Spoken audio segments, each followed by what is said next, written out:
Antes de empezar, quería contaros algo. Este capítulo me ha costado más tiempo del que me imaginaba. Lo escribí casi hace una semana y lo he acabado reescribiendo casi por completo. El motivo no es por perfeccionar mis argumentos, sino por, por querer explicarlos con mayor precisión. Al hablar de personajes históricos o actuales, es muy fácil que por una sola frase puedan ya directamente etiquetarte o haga pensar ya a alguien quién eres o qué defiendes. Y honestamente, este capítulo habla de todo lo contrario. Yo no me considero de ningún partido político, de ningún bando, de ningún club de fútbol, ni siquiera de ninguna selección. Desde que tengo uso de razón, me ha interesado más comprender que elegir una etiqueta. Y me gustaría que estos capítulos trasciendan en el tiempo y no que te ayuden o te iluminen el camino a elegir un bando. Pero antes de seguir liándola, vamos con la introducción. Hoy no quiero hablar de política, quiero hablar de algo que probablemente lleva acompañándonos miles de años, nuestra forma de mirar el mundo. Y con el paso del tiempo me he dado cuenta de algo que me resulta totalmente fascinante, y es que no siempre discutimos por los hechos, sino por la manera en que interpretamos esos hechos, ¿no? Y casi sin darnos cuenta, empezamos a mirar la realidad a través de ideas que quizá nunca partieron de nuestras reflexiones. Es decir, que no nos detuvimos a construirla por nosotros mismos. Y no digo que esas ideas sean falsas, ni tampoco que sean verdaderas. Solo me hago una pregunta que cada vez me hago con mayor frecuencia. ¿Cuántas de mis ideas nacieron realmente de mi reflexión y cuántas llegaron simplemente a mí? Bienvenidos a Maestro Tortuga Studio, un canal donde las preguntas son más importantes que las respuestas. Y hoy no pretendo convenceros de nada, no pretendo deciros cómo debéis de pensar. Solo quiero invitaros a recorrer conmigo una pregunta que lleva rondando mi cabeza hace mucho tiempo. Y es una pregunta sencilla, pero tremendamente difícil de responder. Y es que ¿quién escribe realmente nuestra historia? Es decir, ¿la escriben los que vencen, o sea, los vencedores, los que gobiernan, los periodistas, o la escribimos nosotros mismos generación tras generación? Solo sé que cuanto más observo la historia, más siento que no solo habla del pasado, sino que habla de el presente, de lo que pensamos nosotros de esa historia en el presente. Bloque 1. El juicio del tiempo.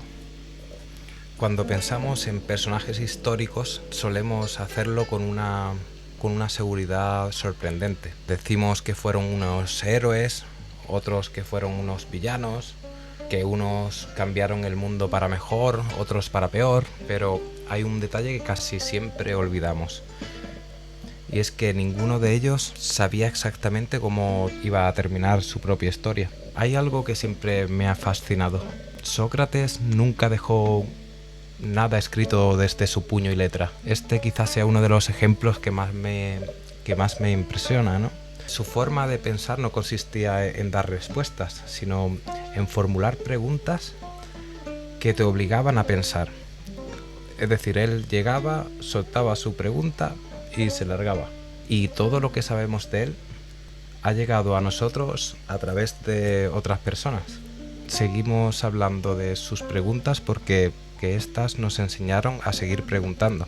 Lo curioso es que muchos protagonistas de nuestra historia creen saber que están tomando las decisiones correctas, pero estos individuos jamás sabrán cómo serán recordados, porque el futuro siempre permanece oculto para los que viven el presente. Creo que solemos cometer un pequeño error. Miramos el pasado, los acontecimientos de la historia, sabiendo cómo van a terminar, cómo son su desenlace. Eso nos facilita mucho decir, este lo hizo bien, esto lo hizo mal, aquí podía haber cambiado tal, aquí yo habría actuado de otra manera, pero nosotros contamos con una ventaja que ellos nunca tuvieron. Sabemos cómo terminó, ellos no. Entonces me surge una pregunta. Si tantas veces hemos cambiado la forma de juzgar a las personas que vivieron hace siglos, ¿qué se pensará sobre las personas de nuestra época? Nosotros todavía no tenemos ni idea de cómo serán recordados. Y eso es lo curioso, que en el presente ninguno sabe cómo será recordado en un futuro. Bloque 2. Los protagonistas de nuestro tiempo.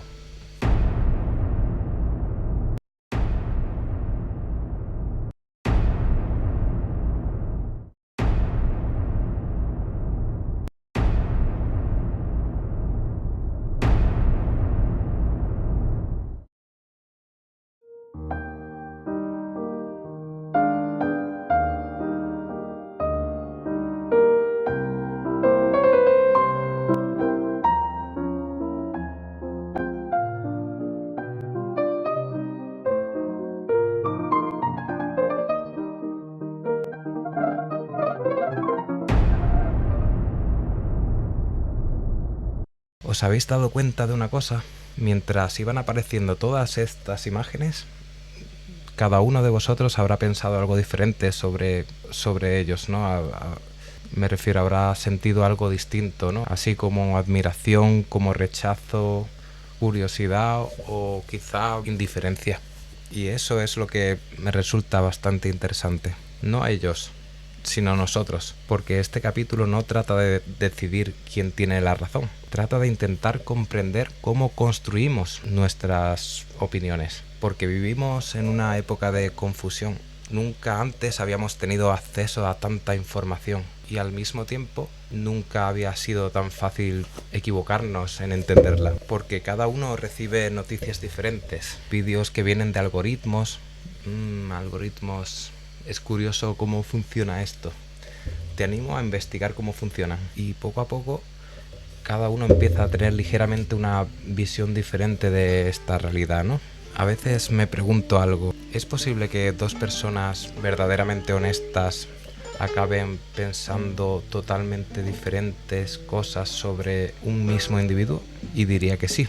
Y no necesariamente porque una quiera engañar a la otra, sino que ambas están mirando esa realidad desde ventanas diferentes. Y eso, al menos a mí, me hace pensar que la realidad es más complicada de lo que a veces parece. Hubo un tiempo en que una persona, tras años de estudio, podía aspirar a conocer una parte importante del saber humano.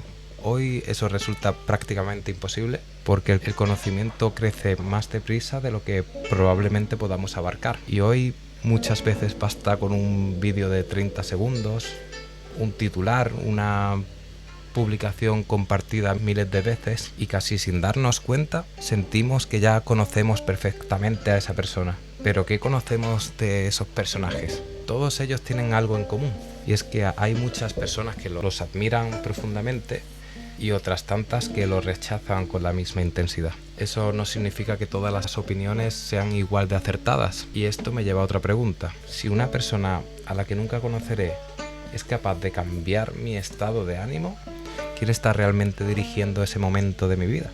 Y no digo que debamos ignorar lo que está ocurriendo en el mundo. Todo lo contrario. Creo que es importante mantenernos siempre informados. Lo que me pregunto es otra cosa. ¿Soy yo quien decide que esa información me llegue? ¿O mi atención acaba siendo dirigida sin realmente darme cuenta? Porque cada vez que pensamos en alguien, cada minuto es un minuto de nuestra vida. Y el tiempo probablemente sea el recurso más valioso que tengamos jamás. Así que la pregunta quizá nunca fue ¿qué pienso yo sobre estas personas? Sino quizá la pregunta sea ¿por qué pienso lo que pienso sobre ellas? Bloque 3. El prisma. Existe una posibilidad inquietante y es que quizá ninguno de nosotros veamos la realidad tal y como es. Cada uno observa el mundo desde un lugar distinto, desde una familia distinta, desde una educación diferente, experiencias distintas y todo eso actúa como un prisma. Uy, uy, uy. Que no vemos el mundo tal como es, lo vemos desde nuestro punto de vista. Y eso me hizo comprender algo.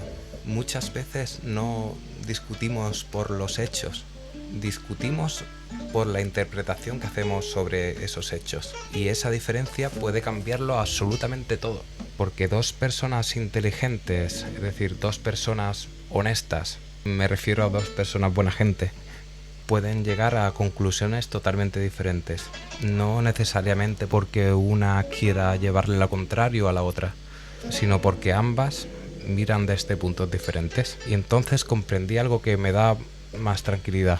Y es que no necesito o no es necesario estar de acuerdo con todo el mundo, ni espero que todo el mundo lo esté conmigo. Lo único que intento es comprender antes de juzgar.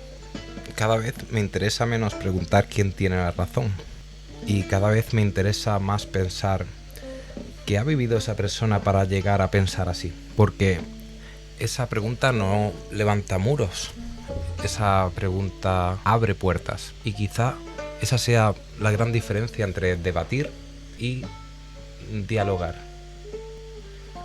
En un debate muchas veces escuchamos para responder. En un diálogo escuchamos para comprender.